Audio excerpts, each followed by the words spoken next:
तो हेलो साथियों, आज फिर से हम एक नेक्स्ट वीडियो लेके आ गए हैं। इससे पिछली वीडियो में हम दर्पण की चिन्ह प्रपाटी बता दिए थे, तो आज हम दर्पण के क्वेश्चन करने वाले हैं। एक तो आपका दर्पण का ये दे रखा है, एक आपका दर्पण का ये दे रखा है। तो आज दर्पण के सीखते हैं, इससे अगली वीडियो में लेंस की चिन्ह प्रपाटी और लेंस के न्यूमेरिकल भी सीखेंगे। अगर आपको चिन्ह प्रपाटी याद है तभी न्यूमेरिकल कर सकते हो, नहीं तो आप न्यूमेरिकल को नहीं कर सकते हो। तो हम पहला ही आपका न्यूमेरिकल ले लेते हैं। यहाँ पे लिखा हुआ है कि 15 सेंटीमीटर फोकस दूरी के किसी उत्तल दर्पण से, दर्पण आपका उत्तल है, ध्यान रखना, किसी उत्तल दर्पण से कोई बिंब, बिंब का मतलब होता है आपका वस्तु, बिंब 10 सेंटीमीटर दूरी पर रखा है। प्रतिबिंब की स्थिति तथा प्रकृति ज्ञात कीजिए। तो ये हमसे पूछ रहा था, इस हम क्वेश्चन को करते हैं। तो इसमें जो दे रखा है उसी के हिसाब से हम करते हैं। तो सबसे पहले हम लिखते हैं दिया है। जो जो हमें दे रखा है उसे हम सबसे पहले करेंगे। तो यहाँ से लिखेंगे नंबर 1 दिया है, दिया है। हमें इसी तरीके से बोर्ड एग्जाम में करके आना है। तो क्या क्या दे रखा है ये देख लेते हैं। तो हमें दे रखा है पहले दर्पण, पहले दर्पण लिखते हैं। अगर दर्पण नहीं मालूम होगा तब तक हम नहीं कर सकते हैं। तो जो दर्पण में दे रखा है वो दे रखा है अब उत्तल दर्पण, उत्तल दर्पण, ठीक है। उत्तल है आपका उत्तल दर्पण, उत्तल दर्पण दे रखा है। अब उसमें कह रहा है कि 15 सेंटीमीटर फोकस दूरी के, तो फोकस दूरी बोल दिया और हम बता चुके हैं आपको फोकस दूरी को लिखते हैं हम स्मॉल एफ से। स्मॉल एफ बराबर दे रखा है आपका 15 और सेंटीमीटर, सेंटीमीटर। तो 15 सेंटीमीटर फोकस दूरी के किसी उत्तल दर्पण से कोई बिंब हो, बिंब का मतलब होता है वस्तु हो, वस्तु की दूरी हमको लिखते हैं यू से। यू बराबर दे रखा है 10 सेंटीमीटर। तो 10 सेंटीमीटर दूरी पर रखा है। प्रतिबिंब की स्थिति, स्थिति का मतलब होता है आपका वी, ठीक है। वी बताओ, तो वी बराबर क्वेश्चन मार्क, प्रतिबिंब की स्थिति और प्रकृति, प्रकृति, प्रकृति बराबर क्वेश्चन मार्क। ये हमें दो चीज़ें बतानी है अगर दो दे रखी हैं। तो हम इसे कर लेते हैं। हम यहाँ से लिखेंगे दर्पण के सूत्र से, दर्पण के सूत्र से। तो आपका जो दर्पण का सूत्र होता है वो होता है 1/f बराबर 1/f बराबर 1/b और प्लस का 1/u होता है। तो हम दर्पण सूत्र लगा लिए। अब इससे पहले अगर हम यही वैल्यू इसमें रख दें तो गलत ही आएगा, सही नहीं आएगा। हम इससे पहले चिन्ह प्रपाटी का प्रयोग करेंगे। तो चिन्ह प्रपाटी लगाने के लिए इसमें हम बता दिए थे इससे अगली वाली वीडियो में कि दर्पण के सामने की सभी दूरियां ऋणात्मक होती हैं, पीछे की धनात्मक होती हैं। तो जो आपका जो उत्तल दर्पण जो प्रतिबिंब बनाता है ना, तो उत्तल दर्पण सब प्रतिबिंब दर्पण के पीछे बनाता है। दर्पण के पीछे की दूरियां आपकी धनात्मक होती हैं, तो इसका फोकस दूरी आपका धनात्मक हो जाएगा। लेकिन वस्तु आपको सामने रखना पड़ेगा तभी प्रतिबिंब बनेगा, और सामने की दूरी ऋणात्मक होती है तो ये माइनस का हो जाएगा। तो आप ये समझ लो कि वस्तु का दूरी, चाहे कोई दर्पण हो चाहे कोई लेंस हो, आपका हमेशा माइनस ही रहने वाला है। चाहे लेंस आ जाए चाहे दर्पण आ जाए, आप माइनस, कोई माइनस ही करना है। यू हमेशा माइनस रहता है। तो वैल्यू लगाओ। तो वैल्यू लगाने से पहले हमें निकालना है भी, तो पक्षांतर कर लेते हैं इसे। तो पक्षांतर करने के लिए जो अब आपका 1/b है, तो 1/b को हम यहीं रखने वाले हैं। जो निकालना होता है हम उसे यहीं रखते हैं। इधर आपका पहले से बैठा है 1/f। अब जो प्लस का जो 1/u है वो बराबर के इधर आएगा ना, तो आपका माइनस का 1/u हो जाएगा। अगर हम सीधे करके लिखेंगे यहाँ से, तो यहाँ से हो जाएगा आपका 1/v बराबर 1/f और माइनस का 1/u। अगर आगे करेंगे तो हो जाएगा 1/v बराबर 1/f। f का वैल्यू हमें कितना दे रखा है ऊपर देखो, तो f का वैल्यू दे रखा है हमें 15। तो यहाँ लगा देंगे 15, वो भी प्लस का है। उसके बाद माइनस दे रखा है 1/u, u का वैल्यू दे रखा है माइनस के 10 सेंटीमीटर। तो 10 लगा देंगे। दो जब चिन्ह पास में आ जाए तो ब्रैकेट लगाते हैं हम। तो अगर आप आगे करेंगे तो हो जाएगा आपका 1/b बराबर 1/15, 1/15 माइनस माइनस होता है आपका प्लस, और 1/10। इन चिन्हों का भी आपस में गुणा कर लिए हैं। अगर हम यहाँ से करेंगे तो 1/b बराबर, यहाँ से एलसीएम ले लें, एलसीएम ले लेते हैं 15 और 10 का। तो 15 और 10 का एलसीएम लेने के लिए हम एक ऐसी संख्या लेते हैं जिसमें दोनों का भाग चला जाए। तो ऐसी एक संख्या हमारी 30 हो जाएगी। 30 में देखो दोनों का भाग जा रहा है, 15 दूनी 30 और 10 तीय 30। तो 15 को भाग 30 में देंगे तो जाएगा 2 बार, और जितनी बार जाता है उसका गुणा ऊपर वाली संख्या से करते हैं। 2 एकम हो जाएगा 2, प्लस ऐसे ही 10 का भाग 30 में देंगे 3 बार, और 3 का गुणा करना है 1 से, तो 3 एकम हो जाएगा आपका 3। अगर हम यहाँ से करेंगे 1/b बराबर, तो 3 और 2 होता है 5, 5 और नीचे आपका 23, ये लिख दिए हम 23। अगर हम इसे ही आगे करेंगे हल, तो यहाँ से हो जाएगा आपका, आप देखो ये आ गया 5/30। हमें v का वैल्यू चाहिए, तो हम इसे उल्टा कर लेते हैं, अर्थात v ऊपर जाएगा और आपका 1 आ जाएगा। तो जब आपका इसे उल्टा करेंगे तो आपका ये भी उल्टा हो जाएगा, अर्थात 30 ऊपर जाएगा और 5 आपका नीचे आ जाएगा। तो इसे ऐसे कम समझ लो, हम घुमा रहे हैं इसे, तो हम उल्टा कर रहे हैं, तो उल्टा जब करेंगे तो v ऊपर जाएगा, 1 नीचे आ जाएगा। ऐसे 30 ऊपर जाएगा और 1 नीचे आ जाएगा, 5 आपका नीचे आ जाएगा। 5 एकम 5 और 5 छक्के 23, और बी में अगर 1 का भाग देखो तो कोई फर्क नहीं पड़ेगा, बी ही रहेगा। इधर आ गया आपका 6, तो आ जाएगा 6 और सेंटीमीटर, और ये धनात्मक आ रहा है। तो उत्तल दर्पण की आपकी जो प्रतिबिंब की दूरी होती है वो धनात्मक होती है। क्यों? क्योंकि अब उत्तल दर्पण में जो प्रतिबिंब बनता है वो दर्पण के पीछे बनता है, पीछे की दूरियां धनात्मक होती हैं, इसलिए आपका ये धनात्मक होने वाला है। अब हमसे पूछ रहा प्रकृति, हमसे प्रकृति भी इसमें पूछा गया है, तो प्रकृति देख लेते हैं। प्रकृति, तो अगर हमें प्रकृति निकालना है तो इसमें लिखना पड़ेगा कि अगर v का वैल्यू कैसा आ रहा है, धनात्मक। अगर ये धनात्मक है तो धनात्मक कब बनता है? धनात्मक जब दूरियां बनती है कि जब हमारा प्रतिबिंब मुख्य अक्ष के ऊपर बने, क्योंकि मुख्य अक्ष के ऊपर की दूरियां धनात्मक होती हैं। अगर ऊपर प्रतिबिंब बनता है तो हमेशा आभासी और सीधा बनता है, आभासी और सीधा, आभासी और सीधा बनेगा। जब भी, फिर से सुन लो आप, जब भी प्रतिबिंब मुख्य अक्ष, मान लेते हैं ये मुख्य अक्ष आपका, जब भी प्रतिबिंब मुख्य अक्ष के ऊपर बने, चाहे दर्पण के पीछे बने, चाहे दर्पण के आगे, ऐसे अगर बनता है तो हमेशा प्रकृति आभासी सीधा होगी, और मुख्य अक्ष के नीचे बनता है तो हमेशा प्रकृति वास्तविक उल्टा होगी। ये आप याद रखो, ठीक है। तो अगला क्वेश्चन देखते हैं हम क्या कह रहा है। अगला क्वेश्चन, अगला क्वेश्चन हमें दे रखा है,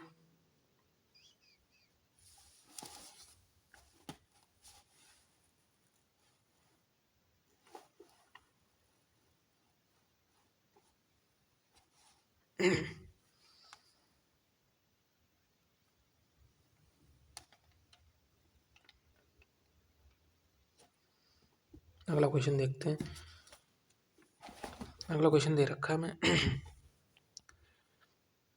5 सेंटीमीटर लंबाई का कोई बिंब, बिंब का मतलब फिर बता दिए, वस्तु, वस्तु की लंबाई अर्थात हाइट ऑफ ऑब्जेक्ट, ये एचओ दे रखा है हमें।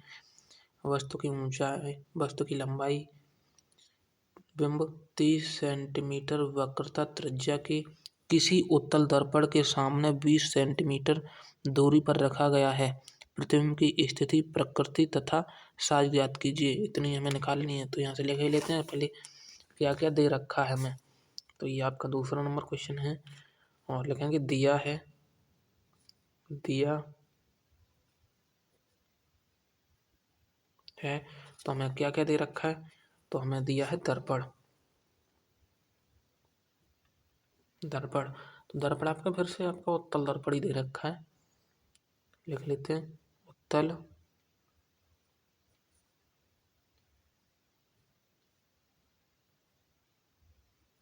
उत्तल दर्पण, ये हमें उत्तल दर्पण दे रखा है।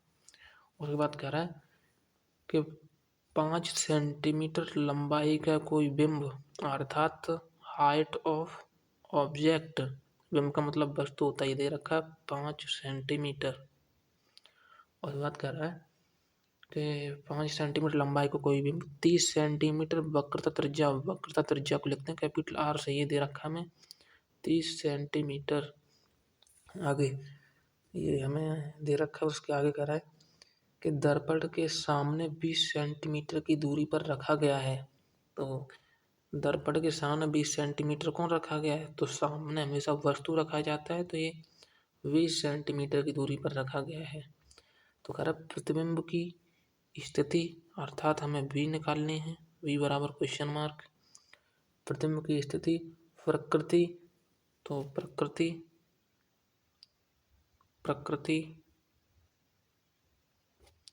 और कह रहा है कि आकार भी इसमें पूछा है। आकार ये हमें निकालनी है। तो देखो हमें यहाँ पे v निकालने के लिए f की जरूरत होगी। f नहीं दे रखा तो हमें f भी अभी निकालना है। ये हमें दे रखा है तो हम यहाँ से कर ही लेते हैं। पहले चिन्ह पर पाटी लगा लेते हैं। तो वक्रता त्रिज्या आपकी धनात्मक होने वाली है। उसके बाद वस्तु का दूरी आपका माइनस का होता है, हमेशा के लिए बताएं तो हम यहाँ से लगा लेते हैं। फोकस दूरी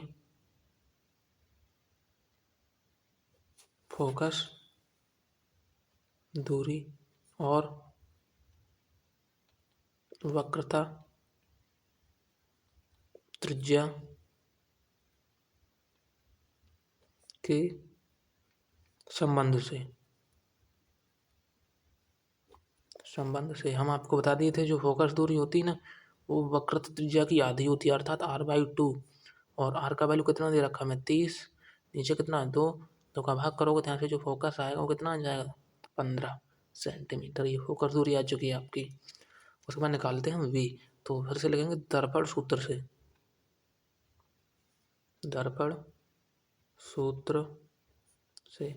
अगर हम दर्पण सूत्र से करेंगे तो दर्पण सूत्र आपका फिर से 1/b बराबर होता है 1/f और प्लस का 1/b हो 1/f होगा यहाँ पे 1/f बराबर 1/b और प्लस का 1/u।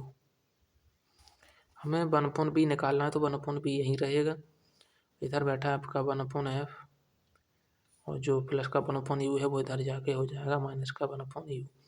अगर हम और इसे आगे करते हैं तो सीधे करके लिखेंगे तो हो जाएगा आपका 1/b बराबर 1/f और माइनस का 1/u। हम ऐसे करके लिख लिए। प्लस का 1/u इधर ले गए, इधर b को अकेला छोड़ दिया क्योंकि यही निकालना है हमें।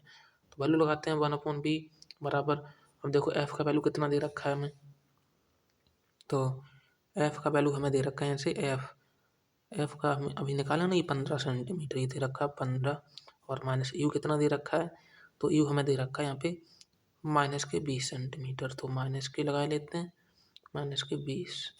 अगर हम यहाँ से 1/b बराबर करेंगे तो आ जाएगा 1/15 और माइनस माइनस होता है प्लस 1/20। अब 1/b बराबर करते हैं हम तो यहाँ से एलसीएम दोनों का कितना आ जाएगा। तो एक ऐसी संख्या लेते हैं जिनमें दोनों का भाग चला जाए। तो एक ऐसी संख्या हमारी 60 है, क्योंकि 15 चौका 60 और 20 60। तो 15 का अगर भाग 60 में करेंगे तो जाएगा आपका 4 बार। तो यहाँ आ जाएगा 4 एकम 4 प्लस 20 का भाग अगर 60 में करेंगे तो जाएगा आपका 3 बार। 3 एकम हो जाएगा 3। तो अगर हम यहाँ से करेंगे तो 1/b बराबर आ जाएगा आपका 4 और 3 7 बट्टे 60। ये आ गया। अगर हम इसे और अगर आगे हल करते हैं तो यहाँ से आपका ये आ जाएगा b बराबर निकालते हैं तो आपका 60 ऊपर जाएगा क्योंकि 1 आपका नीचे आ जाएगा और 7 आपका नीचे आ जाएगा। इसे हम पलट दिए हैं, ये उल्टा करते तो ये भी उल्टा हो जाएगा। तो v बराबर हमारा 60/7 आ गया। अगर हम इसे काटेंगे यहाँ से तो v बराबर हमारा आ जाएगा 7 का भाग दे दो तो 7 का भाग एक बार 7 अट्ठे कितना होता है 7 अट्ठे 56। तो 8 बार जाएगा। 60 में से अगर 56 घटाओगे तो बचेगा आपका 4 और 4 में भाग जाएगा नहीं 7 का तो पॉइंट लगाएंगे 1 0 बढ़ाएंगे और 7 पंजे होता है 35। फिर आपका यहाँ से बचेगा 40 में से 35 जाएगा तो 5। फिर पॉइंट लगा 1 0 फिर 50 7 7 49 इतना सेंटीमीटर आपकी प्रतिबिंब की दूरी आ जाएगी। तो हम एक चीज़ निकाल लिए। अभी हमसे एक और पूछ रहा है, आकार पूछ रहा है। आकार, प्रकृति और v ये पूछ रहा है। तो फोकस दूरी निकाल लिए थे हम, v निकाल लिए थे, अब प्रकृति और निकालनी है और आकार निकालना है। तो आकार निकाल लेते हैं। हमें ho दे रखा है तो प्रतिबिंब का आकार अर्थात वर्तमाकार क्या होता है? Height of image. तो लिखते हैं आवर्धन के सूत्र से। तो आवर्धन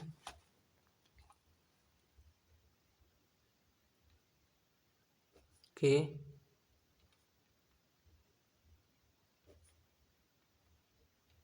सूत्र से, अगर हम आवर्धन के सूत्र से करेंगे तो आवर्धन का सूत्र होता है m बराबर HI बट्टे HO और बराबर होता है -V/U के। अगर हम आगे करेंगे तो m का वैल्यू नहीं दे रखा है, HI और HO का दे रखा है, तो हो जाएगा HI/HO बराबर -V/U। अगर हम यहाँ से करेंगे तो यहाँ से आपका हो जाएगा, HI देख लेते कितना दे रखा है हमें ऊपर। तो हमें HI जो दे रखा है, HI नहीं दे रखा है हमें, HO दे रखा है 5 सेंटीमीटर। 5 सेंटीमीटर। तो देख लेते हैं HO में कितना दे रखा है। HI नहीं दे रखा है, HO दे रखा है 5 बराबर -V का वैल्यू कितना दे रखा है। तो V का वैल्यू आप या तो ये लगा लो, अगर ये नहीं लगाना चाहते तो आप यही लगा लो। तो हम ऊपर ही वाला लगा लेते हैं 60 और बट्टे 7। U का वैल्यू कितना दे रखा है, तो U का वैल्यू दे रखा है 20 सेंटीमीटर। कितना दे रखा है? -20। माइनस से माइनस काट देते हैं, 20 से कम 20 होता है और 20 ती होता है 60। तो अगर हम यहाँ से करेंगे तो HI बट्टे यहाँ से 5 बराबर, तो 3 ऊपर बचा है आपका, नीचे आपका बचा है 7 एकम 7। क्रॉस मल्टीप्लाई, इसका गुणा इसमें करते हैं, इसका गुणा इसमें करते हैं। तो 7 का HI करेंगे तो हो जाएगा 7HI बराबर 5 15। 5 हो जाएगा आपका 15। अगर हम करेंगे यहाँ से तो HI बराबर करें, यहाँ से निकालेंगे तो 15 जो 7 गुणे में हो जाएगा भाग में। तो यहाँ से हम भाग दे लेते हैं, 7 का भाग देंगे तो 7 दूना 14 और अब 1 बचेगा, 15 में से 14 जाएगा, अब इसमें भाग जाएगा नहीं तो 1 बचेगा, तो एक पॉइंट लगाए 0 बढ़ा लेते हैं, तो 7 एकम 7। अब यहाँ से बचेगा आपका 10 में 7 जाएगा तो 3, फिर हो जाएगा आपका 30 और 7 चौक होता 28। इतना सेंटीमीटर आपका प्रतिमा की ऊंचाई आ जाएगी। तो जो HI आ जाएगा वो आ जाएगा आपका 2.14 सेंटीमीटर, ये आ चुका है। तो हमसे आकार पूछ रहा था, आकार निकालिए। आकार का मतलब आपका होता है HI, ठीक है। और हम कह रहे हैं प्रकृति बताओ, प्रकृति कैसे हुई। तो देख लो फिर से HI कैसा आ रहा है, धनात्मक। HI धनात्मक है। धनात्मक ये तभी हो सकता है जब ये मुख्य अक्ष के ऊपर होगा। और हम बता दें जो आपका मुख्य अक्ष के ऊपर जितनी भी आपकी प्रकृति होती है ना, सब प्रकृति मुख्य अक्ष के ऊपर प्रकृति भी बताए थे, सब प्रकृति आपकी आभासी सीधा होते हैं। ये भी हो जाएगा आपका आभासी और सीधा सीधा। तो ये आपका खत्म हो गया। अगले वीडियो में हम लेंस के न्यूमेरिकल, लेंस की चिन्ह प्रॉपर्टी सब लेके आएंगे। तो अगर वीडियो अच्छा लगा हो तो हमारे वीडियो को लाइक करो और चैनल को सब्सक्राइब करो। धन्यवाद।